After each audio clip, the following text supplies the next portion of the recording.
He stepped onto the stage, and the room laughed. Not a nervous chuckle, not polite amusement, real laughter. The kind that says you don't belong here. They laughed because of his jacket, thrift store, too big in the shoulders.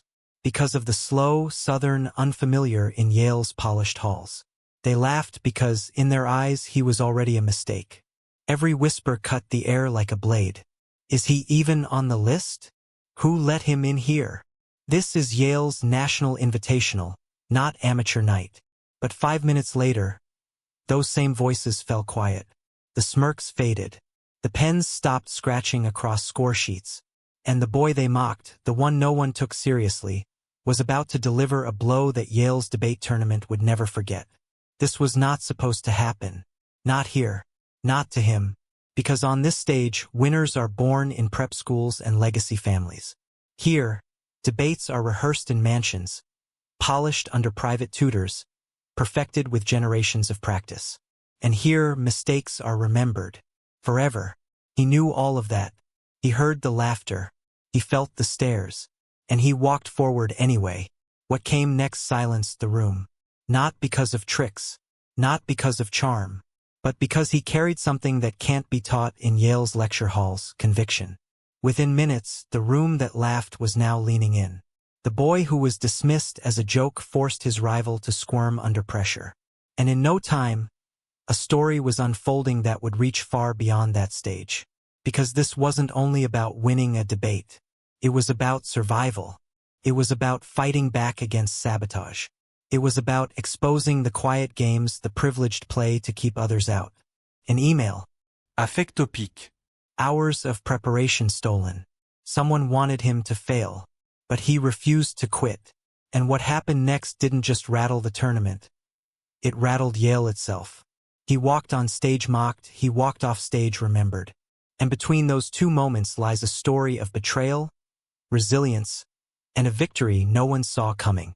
So the question remains, how did a boy they laughed at end up shattering the Ivy League's crown jewel? Before we go deeper, let us know in the comments where you're watching from. We'd love to hear from you. And don't forget to hit that subscribe button so you never miss any of our upcoming videos. To understand this story, we need to go back to a quiet corner of America far from Yale's Gothic towers and centuries-old traditions. He did not grow up in a mansion with debate coaches at his beck and call. He grew up in a small neighborhood where arguments were practiced not in classrooms but around dinner tables, where discipline was forged not by elite tutors but by life itself. While Yale's chosen few spent summers at camps perfecting their cadence, he was working shifts, helping family, writing notes in the margins of battered notebooks. Every victory he carried into that hall was carved out of struggle. And yet, the moment he set foot inside Yale, his story had already been written for him. To them, he was the outsider, the charity pick, the name at the bottom of the roster that would be erased after the first round. But what no one in that room could predict was that his very presence, his voice, would expose cracks in a system that believed itself unshakable. Because this was not just a competition. It was a ritual designed to reward confidence, polish pedigree, one that punished anyone who challenged the script. And yet here he was, ready to rewrite it. Every great story has an enemy, and in this one, his enemy was not just another debater. It was Gregory Hawthorne, the third Yale's golden boy, tall, polished, groomed for victory since childhood. His family name carried weight. His friends filled the front rows. His confidence filled the room. And he had one mission: make sure the outsider left humiliated. Gregory represented everything the institution celebrated: the privilege, the polish, the pedigree. And our underdog? He represented everything they feared. Because if someone like him could win here, what would that say about the very foundation Yale prided itself on? But the rivalry alone wasn't enough. This story would not just be about two voices at two podiums. It would become a story of sabotage, of rules bent in the shadows, of an email designed to destroy a competitor before he even spoke. The laughter when he walked on stage was cruel. But what came later was darker. A calculated attempt to erase him not with words, but with deceit.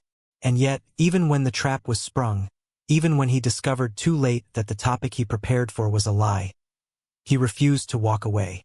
He chose instead to face the fire, unarmed, unready, but unshaken. That decision would lead to the revelation. The moment that turned a debate tournament into a scandal. The moment when silence in the hall was not just respect, it was shock. The Yale National Debate Invitational. A stage polished by history, a hall lined with portraits of past champions, and an audience certain of what they were about to see. The outsider crushed beneath the weight of legacy. The roster was stacked. Private academies from the Upper East Side, boarding schools from San Francisco, prep institutions from Boston, names with resumes longer than most people's college applications. And at the very bottom of the list, his name. He walked into that grand lecture hall with a thrift store jacket and scuffed shoes, carrying nothing but a worn notebook full of handwritten arguments. Around him, polished students traded notes, flashed resumes, and rehearsed lines like Broadway actors backstage. He stood alone by the window, tracing the edges of his debate journal. Every page filled with late-night notes, built word by word under the yellow glow of a kitchen lamp. They saw a mistake. He saw a chance. The whispers began before he even reached the podium. Is he even on the list? Admissions must have made a mistake. This isn't amateur hour. Laughter rose when Gregory, Yale's golden boy, turned toward him and smirked.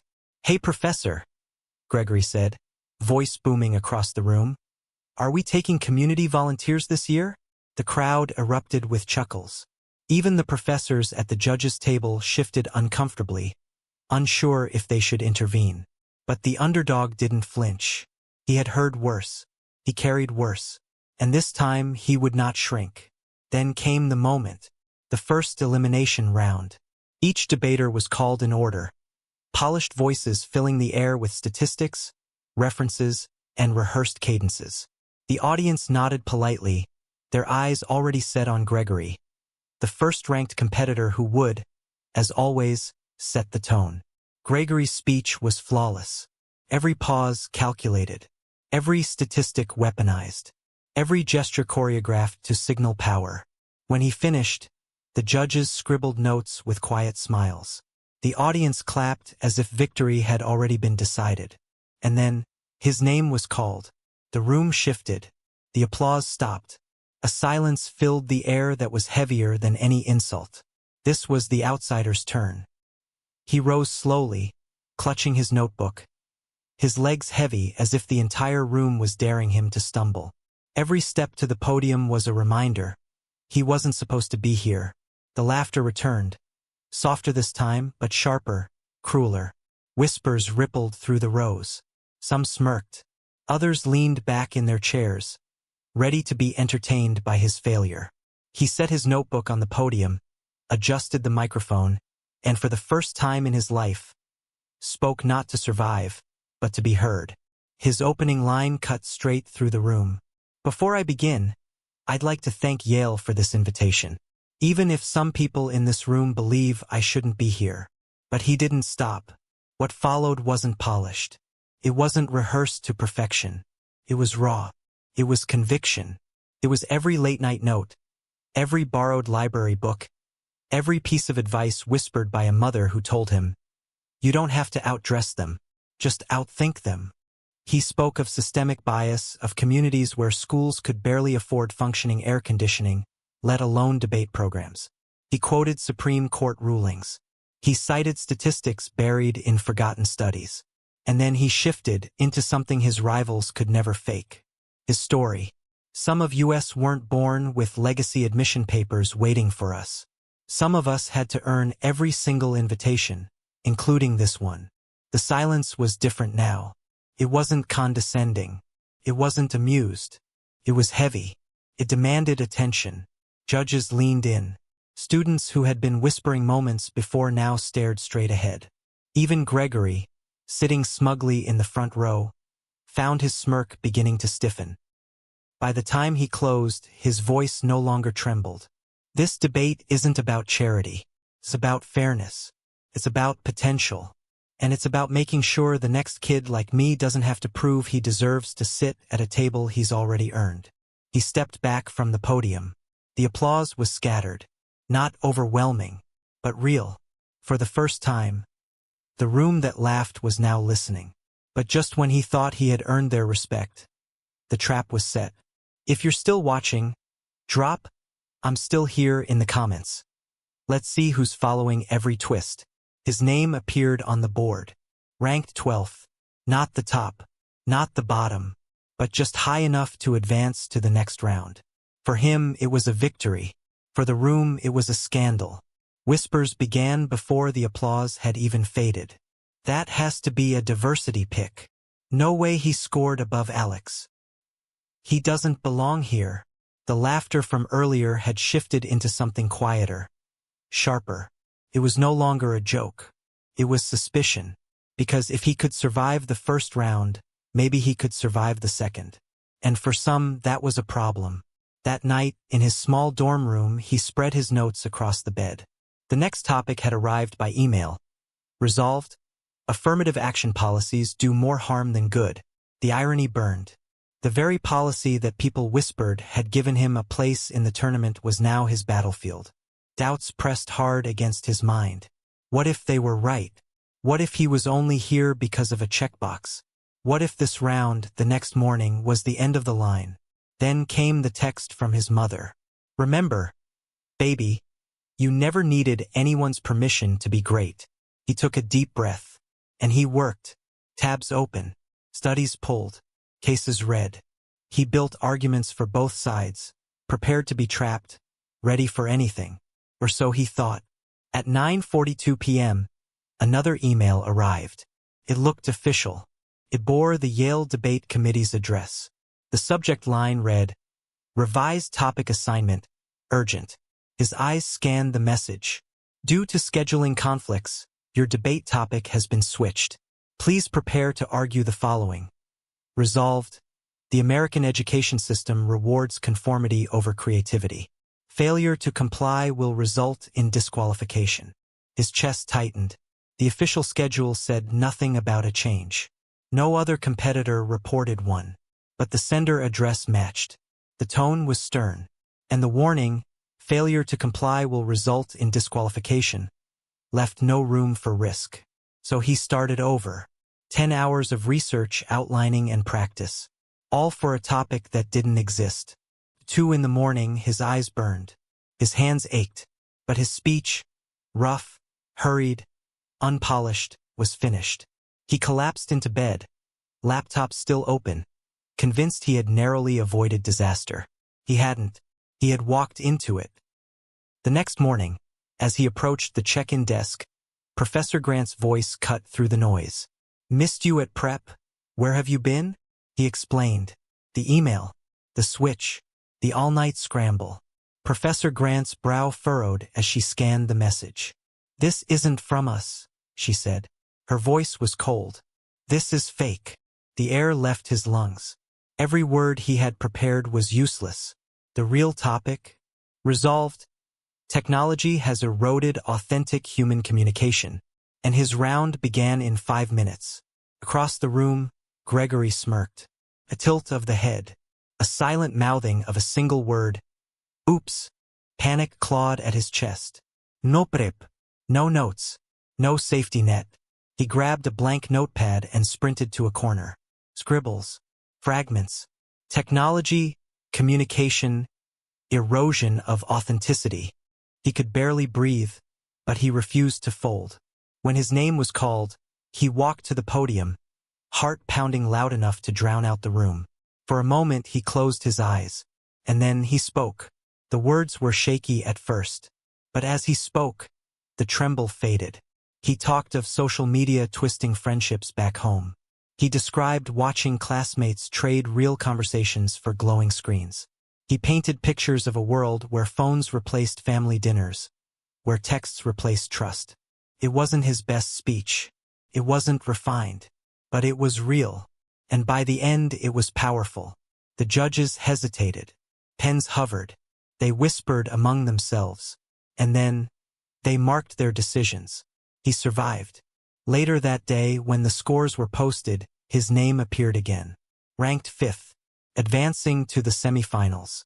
The fake email had failed. But the question remained: who had sent it? Professor Grant confirmed the truth. The message had been spoofed, the sender masked to look official. But by who? And why? The investigation had begun.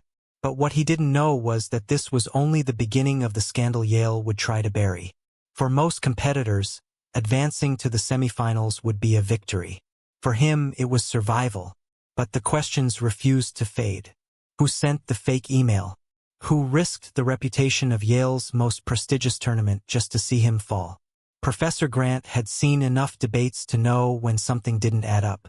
She had watched him stumble onto the stage with no prep, no notes, no safety net, and somehow deliver a speech that kept him alive. That kind of chaos didn't happen by accident. Later that evening, she called him into her office. A small room lined with trophies and photographs of champions. A room where she had tested countless debaters before him. "Sit," she said flatly. On her desk lay a printout of the fake email. Her eyes never left his face. "This message," she began, "was traced through a spoofing service. Someone masked the address to make it look official. Not a mistake. Not a glitch. A deliberate act." He swallowed hard. "Do you know who?" Grant's voice lowered. "Not yet. But there are patterns. And there are names. You keep your head down. Make it to the finals. Then we'll talk." But he didn't want to keep his head down. Not anymore. Because this wasn't just about winning a debate. It was about being allowed to stand in the room at all. Behind closed doors, whispers traveled faster than facts. Committee members spoke of unofficial interventions. Students from rival teams claimed it was just a joke. But evidence told another story. The spoofed email traced back to a server account tied to none other than Gregory Hawthorne's debate circle. The golden boy, the face of Yale's pride, the competitor groomed for victory since birth. This wasn't an isolated prank. It was protection. Protection of a system designed to ensure that outsiders like him never made it this far. For the first time, the audience glimpsed the truth. This wasn't only a clash of students. It was a clash of worlds. On one side, a culture that rewarded legacy, pedigree, and privilege. On the other, a voice sharpened by struggle, daring to stand equal. The sabotage was not petty. It was systemic. A symptom of an institution terrified of being exposed. He had every reason to quit. Every reason to pack his notes, walk out of that hall, and return to the safety of home. But quitting would mean surrendering the story they had already written for him. The outsider who didn't belong. So he chose differently. He chose to fight. When the semifinal topic was announced, resolved, social movements driven by digital activism are less effective than traditional grassroots organizing. He went to work. Case studies, statistics, personal stories of how online petitions had helped rebuild his own community after disaster. Every note carried weight. Every argument carried memory. He would not be erased. Not now. When the semi-final round began, his opponent, polished, seasoned, flawless, delivered her case with precision. The judges nodded. The audience clapped. It looked like the underdog had finally met his limit. But then he spoke. He spoke of Hurricane Katrina. He spoke of his uncle lost in the flood. He spoke of how online fundraisers were the only reason his family rebuilt their home. His voice cracked once, but it didn't weaken him. It strengthened him. Because he wasn't quoting numbers anymore. He was living them. By the end, the hall was silent. Not out of politeness. Out of something stronger, recognition. When the verdict was read, his name carried forward. He had done it. He had reached the final round. But this wasn't over. Because the final round would not just pit him against his rival. It would pit him against Yale itself. The morning of the final round. The air over Yale hung heavy. Gray clouds pressing low against Gothic arches, as if the sky itself understood the weight of what was coming. Inside Sanders' auditorium, the seats were packed. Students, professors, alumni, even reporters. The Yale Invitational was rarely front-page news, but this year, this match was different. The Outsider versus the Golden Boy. A story too sharp, too dramatic to be ignored. Backstage, Gregory paced with practiced arrogance. Friends clapped his shoulders, whispering strategy like loyal soldiers before battle. To them, this wasn't a debate. It was a coronation. The underdog sat alone, notebook balanced on his knee. No entouraje. No chorus of encouragement, just silence and resolve. Professor Grant approached quietly. "You're about to walk into a room that wasn't built for you," she said. "But make no mistake, you've earned every second of that stage." He nodded, not in fear, but in recognition. The moderator's voice echoed through the hall. "Welcome to the final round of the Yale National Invitational. Representing Yale's Honor Division, Gregory Hawthorne III. Representing the Southeast Regional Public Forum." Applause. "Our finalist, ranked 5th, the challenger." Applause thundered. Gregory's side of the room roared, Yale blue sweaters filling the front rows. On the opposite side, silence. Only a handful of out-of-state students and one quiet camera crew clapped for the underdog. But he had grown used to silence. He had built his voice inside it. The topic appeared on the screen. Resolved, traditional institutions remain the best guardians of academic integrity. The irony was suffocating. The very system that tried to erase him would now stand trial through him. Gregory went first. His delivery was flawless. He painted Yale and its peers as guardians of truth, protectors of fairness, the last line between order and chaos. He quoted secretaries of education. He brandished surveys on institutional trust. Every word dripped with confidence. The audience ate it up. When he finished, he adjusted his blazer and smiled, as if the trophy had already been placed in his hands. Then came the underdog's turn. He rose slowly, walked to the podium, and let the silence breathe before he spoke. "Ladies and gentlemen," he began, "we're here today to debate who gets to decide what counts as academic integrity." A pause. Eyes locked on him. "And I stand here as proof that sometimes the very institutions we trust are the first to silence voices like mine." The room shifted. Murmurs rippled. Pens stopped moving. He built his case carefully. He spoke of history, how universities once barred women, then people of color, then anyone who didn't fit their narrow mold. He reminded them of legacy admissions, of privileges written in ink generations before a child ever opened a book. And then he turned the knife. "If these are the guardians of integrity," he said, "then why am I standing here after being sabotaged by one of your own?" Gasps. A wave of stunned silence. Even Gregory's smirk faltered. Cross-examination began. Gregory came out swinging, peppering him with interruptions, demanding definitions, accusing him of exaggeration. But the underdog did not break. "You're shifting the argument, Mr. Hawthorne," he said calmly at one point. "Let's return to the resolution." The audience stirred. Judges leaned forward.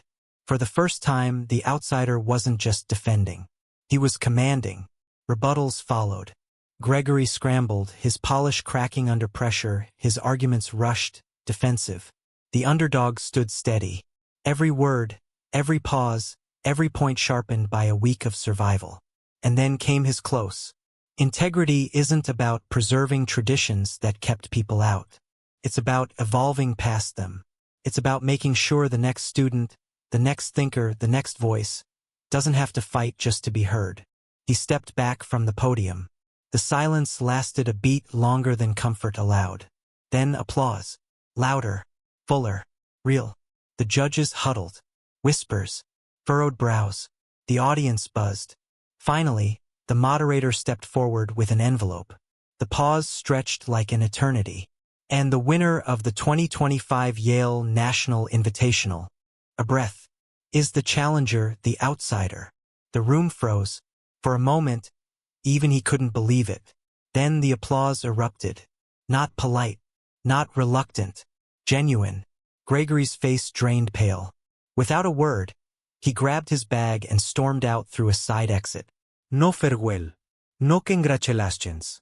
The outsider stood still as the trophy was placed in his hands. Flashes from cameras lit the stage. A smile, small but unshakable, broke across his face. He had done it. Behind closed doors, the aftermath unfolded quietly. Gregory's sabotage had been traced, the evidence undeniable. Disciplinary action was swift, though not public, because Yale protects its own. Still, his reputation was scarred. His path to future competitions closed. The institution had protected its image, but not its favorite son.